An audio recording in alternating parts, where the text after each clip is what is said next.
মধ্যপ্রাচ্যে এবার যেন চূড়ান্ত যুদ্ধ শুরু হয়ে গেল।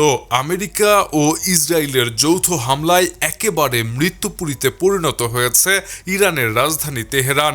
শনিবার ভোরে কোনো পূর্ব ঘোষণা ছাড়াই তেহরানের বুকে ভয়াবহ হামলা চালানো হয়। মুহুর্মুহু বিস্ফোরণের শব্দে কেঁপে ওঠে পুরো শহর। এরপরই ইরান সরকার তেহরানের বাসিন্দাদের জরুরি ভিত্তিতে শহর ছাড়ার নির্দেশ দিয়েছে। জাতীয় নিরাপত্তা পরিষদের বিবৃতিতে নাগরিকদের শান্ত থেকে নিরাপদ স্থানে সরে যেতে বলা হয়েছে। পরিস্থিতি সামাল দিতে ইরানের আকাশসীমা পুরোপুরি বন্ধ করে দেওয়া হয়েছে। অন্যদিকে সম্ভাব্য পাল্টা হামলার ভয়ে ইসরায়েলেও জরুরি অবস্থা জারি করা হয়েছে। রয়টার্সের তথ্য মতে এই সামরিক অভিযানটি কয়েক মাস ধরেই পরিকল্পিত ছিল। শিল্ড অব জুডা নামের এই অভিযানের মূল লক্ষ্য হল ইরানের বিপ্লবী গার্ড বাহিনীর গোয়েন্দা সদর দপ্তর ও ক্ষেপণাস্ত্র ঘাঁটিগুলো ধ্বংস করা।